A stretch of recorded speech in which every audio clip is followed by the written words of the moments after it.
Good afternoon, everyone, and welcome to the Real Vision Daily Briefing. I'm Andreas Steno from Real Vision, sending to you live Wednesday, August 17th. Hot on the heels of minutes being released. We saw an initial positive reaction in equity markets to this set of minutes, but afterwards, we saw a new retracement in equity. To unpack all of the market action surrounding the new FOMC meeting minutes, I have a friend of mine, Darius, joining me in 30 minutes. It's very good to see you again, Darius. Andreas, what's up, brother? It's good to see you. Man, lots going on in macro as usual. Yeah, you bet. Darius, let's start with these new Fed meeting minutes. What's your take on the message being sent from the Federal Reserve? Yeah, I think it's got a slightly dovish tone to it if you kind of really parse it through. I mean, the key takeaway from my perspective was that officials were pretty much in agreement on their sort of, I guess, rising fear of over-tightening. Obviously, everyone on that institution believes, and we do as market participants as well, that monetary policy works on quote-unquote long and variable lags. And so it's their belief that they should probably start to throttle down the pace of rate increases at the very least, to give the monetary policy tightening that they've already enacted some time to work through the economy. I think this is sort of code word, if I'm being a little conspiracy theorist, I think that's all code word mumbo jumbo for the folks who are still very much in the transitory camp on the FOMC committee, effectively giving themselves some time, buying them some time to eventually get to what they hope will be a much more sort of dovish inflation environment in the coming quarters. If we look at the price action in equities over the past, say, 6 to 8 weeks, we've seen a material rally, maybe one of the most hated rallies in modern history. Exactly. But please try to explain what's going on price action-wise in equities, given that interest rates are still on the rise, at least if you look at policy rates. Yeah, absolutely. So, I mean, you could summarize this entire move by everyone was offsides. I mean, a lot of folks who do, some great work on Wall Street, different guys like Charlie McGilligan over at Nomura, do a lot of great work on understanding the positioning cycle with respect to various different players, particularly CTAs, quants. We can all study what asset managers and traditional hedge funds are doing using CFTC data. But when you put the whole pie together, when you got to the end of June, literally every meaningful community of investors was about as short at the market as they had been in recent years and some time. So all we needed was a couple of good data points. We got that through the first good data point we got that really moved the market higher, in my opinion, was we got the University of Michigan, the July University of Michigan CPI report came out, really big move down to the downside, kind of got us going. Then Jay Powell sort of opened the door for the famed, not dovish pivot, the dovish pivot that didn't happen on July 27th. And ever since then, we've been getting a series of positive data points since then. We got the ISM services print a couple of weeks ago, CPI report, jobs report. And obviously this morning with the retail sales report. It's been a lot of decent data that's sort of refuting a couple of bear cases at the margins. One, inflation is going to be high and persistent, and the Fed's going to have to over-tighten us into a hard landing. And number two, the U.S. economy was at or near an actual recession. And both of those views got punched in the face, to say the least, over the last 6 weeks. If we take a deeper look at the retail sales report from this morning, it was obviously flat on the month on the headline number. But if you look beneath the surface, you can actually see that the amount of, or the volume being bought is trending lower by now. So that's the inflation adjusted retail sales number. What do you make of that divergence between the headline number and the inflation adjusted retail sales number? Yeah, no. So it looks like a chart of, the real economy, which is obviously ground to a halt. If you look at real GDP, that's been negative for a while, or if you look at real final sales, which effectively ground to a halt of zero in the second quarter. But one thing I would call out on this particular retail sales print is that it's not all bad. So if you look at the control group, which feeds directly into GDP, retail sales being about a quarter of consumer spending, a third of consumer spending, a quarter of GDP.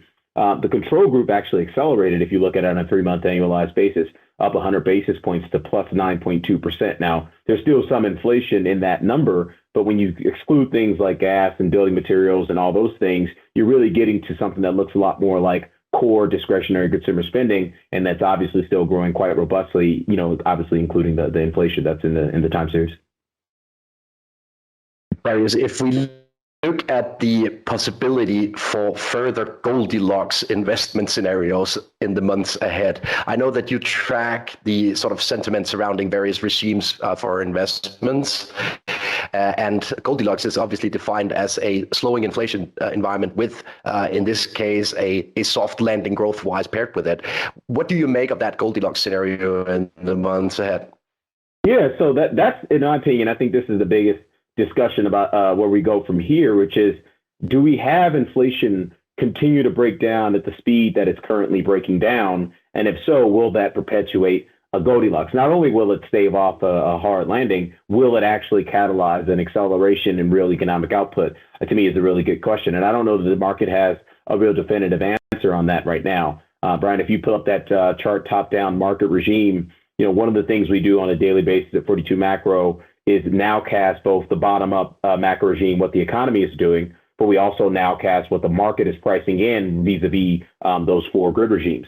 And right now, looking at our top-down market regime process, which scores 42 different asset markets through the lens of our volatility-adjusted momentum signal, right now it's a lot of chop, it's a real severe lack of dispersion across the four regimes. So the market is really confused as to what to price in. Right now, 22% of the current signals are being allocated to Goldilocks, 31%, which is the modal outcome, are being allocated to reflation. Inflation, that's for growth, and growth's decelerating and inflation's accelerating, that's at 25%. And deflation, where growth and inflation are slowing simultaneously, is at 22%. So the market is really confused as to which bucket to start to price in. But more importantly, not only is it confused, it's got the lowest conviction score associated with the total amount of signals. One of the lowest we've seen really in daily data going back to 1998. It's only in the second percentile of the aggregate amount of signals that are currently being generated by the model. So it's telling you that investors are looking around, and we basically traded across a bunch of different markets to a level that is very indecisive, not decisively bullish, not decisively bearish. And so you're going to have a view on what happens next from here if you want to make money. Varun Powell, the founder of Real Vision, has labeled this recent rally the most hated rally in modern history, more or less. If you look at the positioning data and pair it with the potential for further Goldilocks in the months ahead, do you think the market is ready for further Goldilocks if we should see such a scenario?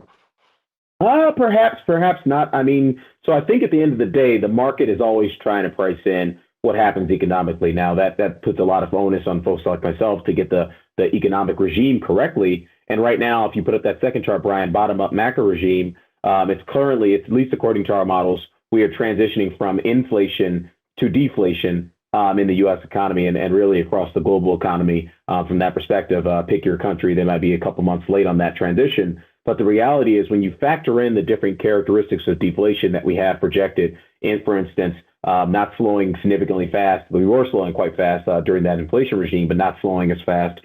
Things like the Fed continuing to hike rates, the Fed continuing to shrink its balance sheet, things of that nature, those secondary characteristics, we wind up in a scenario that I believe is sort of not currently being adequately priced in the market, which creates the market opportunity. For instance, if you transition to the style of deflation that's likely to persist between now and let's call it year end, you're talking about annualized returns on the S&P of -3%.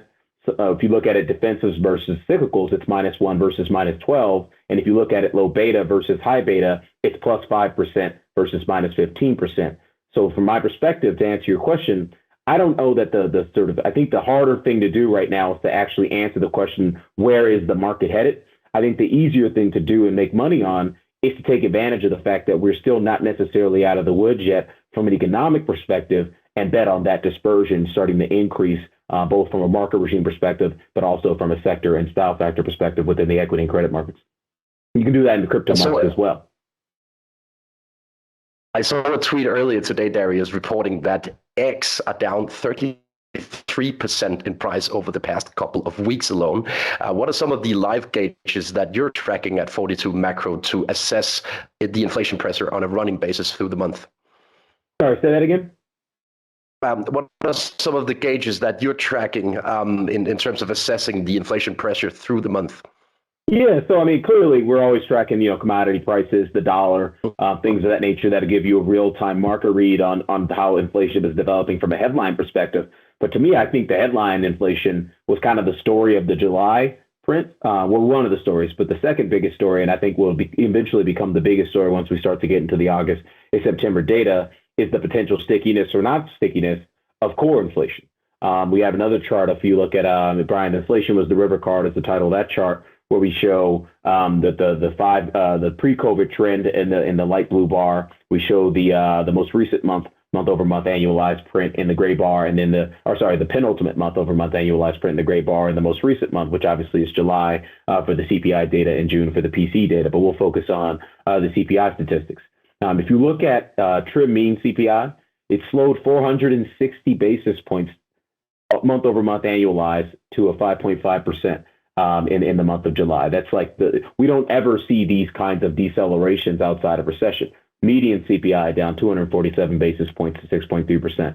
Sticky CPI down 270 basis points to 5.4%. So these are the kinds of things that I don't think you can get a real-time read on, at least not yet, because we don't necessarily have all the access to the high-frequency data that you need to build these kinds of time series in real time. Maybe 10 years from now we'll have it, but who knows? But what I'm really trying to say is, even if you could track this stuff in real time, we can obviously track the headline pressures in real time, but the stuff that, in my opinion, matters most, not only to the market, but also to the Fed, because it's core inflation, are these types of statistics, because they lead core PC inflation, which is obviously the Fed's preferred metric. I wanted to play a soundbite for you, Darius, in relation to this debate on inflation. It's from a breakdown of the inflation debate hosted by Roger Hurst. He discusses the inflation outlook debated by Julian Brigden and Rule Powell in one of the Real Vision Essential interviews. So let's listen to that soundbite and get back to the discussion on how to break the neck of inflation. What really is key here, this is what both Julian and Raoul were saying, is that let's have a look at recessions now. Let's bring recessions into the equation, because when we've had CPI at these sorts of levels, the peak has nearly always occurred within a recessionary period. And then we see CPI declining through that recession and out the other side. So if we have just seen the peak, we should still be within a recession. And obviously we could say that we are because of the GDP data. And Rosenberg was also saying that we could have been in a recession for a while, because median households probably have been in a recession, even if the official data is a little bit kind of touch and go based on revisions that could happen in the future. But CPI at these sorts of levels is usually in the midst of a recessionary event. And this is where Julian was saying, okay, we've got to understand how the Fed is going to react to this, because there's two ways it could do it. There's the Volcker moment, and you can see here the Volcker moment. This is 1982, where the interest rates were taken significantly above CPI in order to kill CPI. And then they were kept tight, i.e. significantly above CPI, for pretty much the next 2 decades.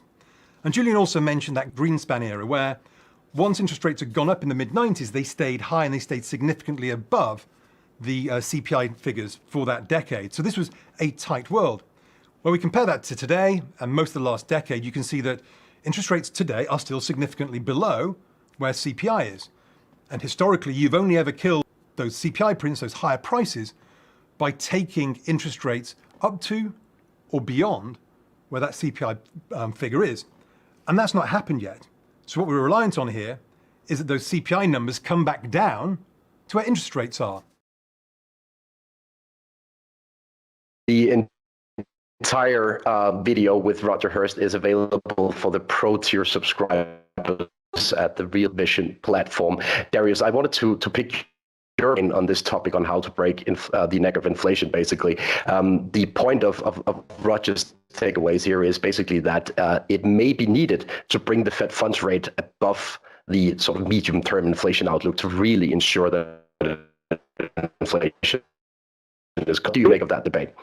Yeah, great question. So it may be needed, and typically it has been needed. This is why I made the comment, and I think I made it last week as well, which is the kind of momentum, the shift down in momentum and inflation that we saw in the month of July almost never happens outside of recession. And obviously, looking at that chart, when you get real interest rates much higher than CPI you tend to create a recession by restricting this quantity and supply of money.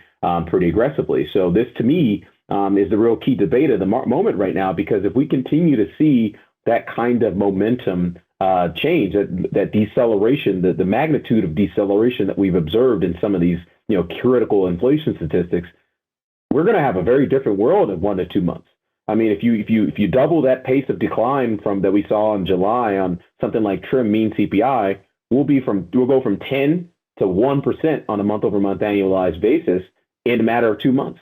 We'll take that from, let's call it 8 plus to around 4 for median CPI, and 8 plus and roughly around 9 to 3 on sticky CPI. And so we're talking about inflation prints in the month of August or September. If we stay at that pace of deceleration, which is very rare that we have seen outside of recession and outside of a Fed that is willing to get that tight, we're talking about a very different world here, and it may lend some credence to the transitory view. The transitory people will tell you they're not wrong; they're just early, just like a lot of market participants will tell you that sometimes.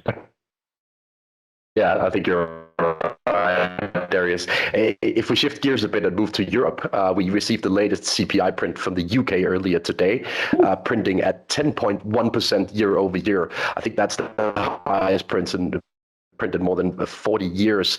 So obviously we haven't seen the peak yet, apparently, in European inflation.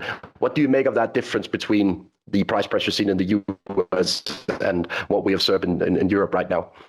Well, I mean, the number one thing I think about it is okay, how does this relate to the dollar?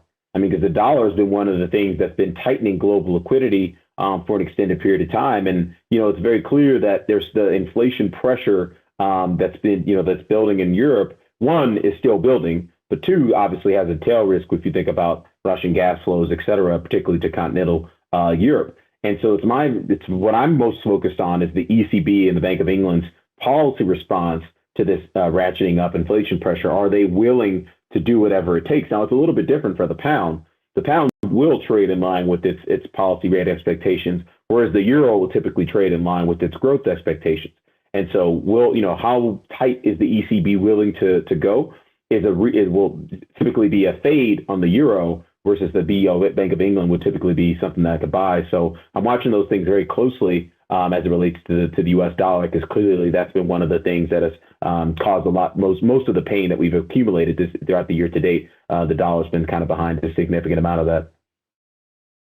If we look at the futures pricing of natural gas and electricity in Europe, the peak may still be ahead of us when it comes to inflation, because the futures pricing of natural gas in December, for example, is through the roof.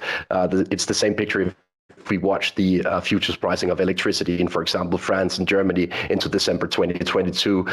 So if we have the peak ahead of us in Europe in terms of inflation, but we've already peaked in the US when it comes to inflation, what does that mean for the investment outlook for equities relative between those two regions? Yeah, so if we have the peak ahead of us in Eurozone, which our model is suggesting is actually not the case, it looks like June was the high for Eurozone inflation. It's very likely that is marginally supportive of the euro relative to where we've been, although I do believe that the European growth outlook is much worse than the US's growth outlook, so that's still net negative. The peak in the UK inflation, based on the Bank of England's willingness to respond with an actual recession by pushing the economy into an actual recession, that is positive at the margin for the British pound. So you'd reverse all that back to U.S. equities. We're talking about a dollar that's going up, but probably not nearly as fast as it's depreciated in the first 6 months of the year, which on the margin alleviates some pressure from the equity and credit markets and obviously crypto markets. I've personally myself entered a long position in the S&P 500 versus a short position in the DAX, reflecting this difference in the inflation outlook, at least short term here. And that could be one way of playing it if the abating inflation outlook in the US allows equities to party a little longer. How important do you think the peak is in story for inflation in the US is for the current equity rally? I think the peak in inflation was in story was really relevant back in June and throughout the month of July, when the whole world was sort of caught off guard. I mean, the whole world was caught on one side of the boat, and eventually the boat, we capsized or something on the boat, but we had to get to the different side of the boat. Sorry, it's a terrible analogy. I'll do better next week. Anyway, my clear point is we're going to quickly transition to a state where peaked inflation is no longer matters anymore. It's about the rate of change of inflation and the magnitude and the pace of deceleration. And if that pace of deceleration, all the positive things that I said about how quickly trim mean CPI, median CPI, sticky CPI broke down in the month of July, which will likely presage a significant breakdown in core PCE momentum. If that stuff starts to stall out, particularly around this, let's call it 4 to 5% level, which is right around where employment cost statistics would tell you inflation's to stall out, that'll be a big problem. And we'll go from having to price in peak inflation to the upside to going back to having to price in peak sticky inflation to the downside and a tighter Fed relative to where policy rate expectations got, kind of late July, early August. We have a great question from Scott on Twitter asking you for your view on quantitative tightening. It's as if everyone has forgotten about the balance sheet tightening process from the Federal Reserve amidst all this debate on inflation. He's asking you whether the QT process will push long-end yields up compared to the slowing growth scenario that we have ahead. Yeah, so it really does depend on how fast growth is slowing. And in my opinion, I think the number one thing that'll be driving how quickly growth is slowing is how quickly does inflation break down. If inflation proves to be somewhat transitory and we continue to see these kinds of decelerations on inflation outside of having to need an actual recession or a policy rate that's higher than CPI, we're going to have a much better growth dynamic in the U.S. economy and really in the global economy as well as a function of the dollar credit system over the ensuing quarters. If, however, inflation proves to be sticky, the real growth dynamic is actually going to slow faster, and ultimately that's going to prove to be something that's quite onerous. So I think it's hard. I mean, I said it last week. These are the kind of changes in the kind of volatility we're seeing in inflation statistics that are almost impossible to model. I mean, obviously no one's got this stuff right, maybe with the exception of Jim Bianco coming from the lows to the highs. But even from coming from the highs to here, I mean, no one saw a 500 basis point decel in trim mean CPI in a 1 month time frame outside of a recession, because it doesn't happen. It's never happened outside of a recession. First time it's ever happened outside of a real recession. So, this is the kind of stuff that's hard to predict. Then the one thing you kind of hit the nail on the head with your S&P DAX call. I think this is a great market that's ripe for dispersion, as opposed to making sort of, explicit bets on the broad indices and the broad factors. We know that the balance of risk, if you sort of count up the base case scenario, the bull case scenario, and the bear case scenario, 2/3 of the pie are telling you that growth's going to continue to slow and the Fed's going to continue to tighten into that. Now, one might slow modestly and the Fed might tighten modestly, or the one might slow materially or the Fed might continue to tighten materially, and only maybe 1/3 of that pie says things are actually going to improve really substantially on the inflation front, and we're going to get something that looks like Goldilocks economically. So just putting my hat on, 2/3 chance of being right on a dispersion trade versus a 1/3 chance, that's a much greater chance that I'll take. But, I don't know that I would put a full factor exposure bet on here in terms of just absolute returns, because, again, the distribution of probable outcomes is so flat and wide. Yeah, I think that's a very fair assessment, Darius. We also have a question from DJ asking you if the Bank of England and the European Central Bank will have to continuously fight this rising inflation in the UK and in the Eurozone over the course of the autumn. Will that put an extra pressure on the Federal Reserve to continue hiking? Yes and no. I mean, I think the Fed really only cares about the dollar when it's going up really quickly. They certainly don't care when it's going down really quickly. And certainly from these levels, levels where we are, the pound, the euro, Japanese yen, et cetera, the Fed's not going to be concerned or alarmed that it's losing, starting to lose the inflation fight through the lens of headline inflation. Because as I mentioned, we've been talking about it the whole show, it's not about headline inflation anymore. It's about core inflation. And does core inflation really start to break down in a way that is that allows the Fed to sort of take their foot off the brake? And we don't know the answer to that yet. I think we need at least 1 more month of data. Fair assessment, Darius. We get a bunch of questions on the energy sector, and we haven't really talked about it so far in this daily briefing. If we watch the price action in crude oil over the past month or so, it seems as if we have entered sort of a bearish market. What do you make of the energy sector and the commodity outlook? Dude, I mean, so the one thing that's confounded me personally on energy is we've actually seen a pretty substantial bounce in agricultural commodities and industrial metal commodities. And industrial metal commodities, as you know, are more significantly tethered to the growth cycle than ag. So we're seeing sort of inelastic commodities bounce and elastic commodities bounce, but then we have energy, the kind of crude oil, kind of in the middle, just doing nothing but continuing to fade. So this is obviously telling you that there's something afoot, either with global crude oil demand and China's zero COVID policy. Maybe that's one big factor. The return of Iranian supplies, obviously another factor investors have had to price in recent days. And there's obviously the SPR. Maybe they're accelerating SPR release into the November midterms. That's also another factor. But I think if you do this on any sort of model-based estimate for crude oil, it'll tell you that anything with an 8 handle is probably the wrong price. So I would anticipate if we do start to get the Federal Reserve that sounds a lot more like these minutes sounded today, which is I'm very concerned about tightening much further, then you might actually start to see a fade in the dollar relative to the peer currencies, and you'll start to get some higher lows baking in from a longer term time series perspective in crude oil. So I do believe you'll probably get towards the low of this correction in crude oil, but I mean, I'd be a fool to give you a specific level. We have time for a final question, and the question relates to the current labor market. We're asked about the stories around companies not having enough employees, the huge amount of job openings still being reported, but at the same time, we're seeing layoffs, in particular in the tech sector. The question is, how does that scenario play out in a recession with layoffs being announced, but still a lot of job openings?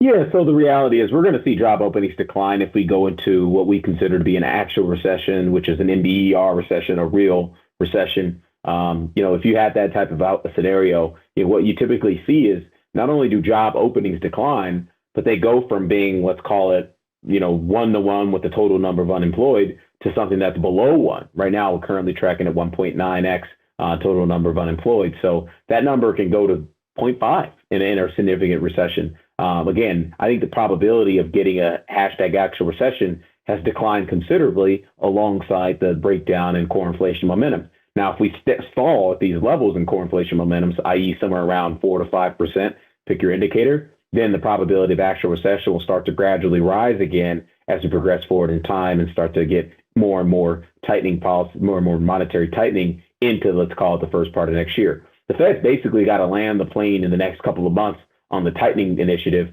Otherwise, we will wind up in an actual recession, let's call it in the first half of next year, middle of next year. I think we will wrap up the discussion for today on those remarks. Darius, it was a pleasure to talk to you again.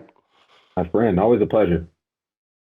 I will be back tomorrow with Tom Thornton guesting the show. So see you tomorrow for another round of the Real Vision Daily Briefing. We could have did a live meet.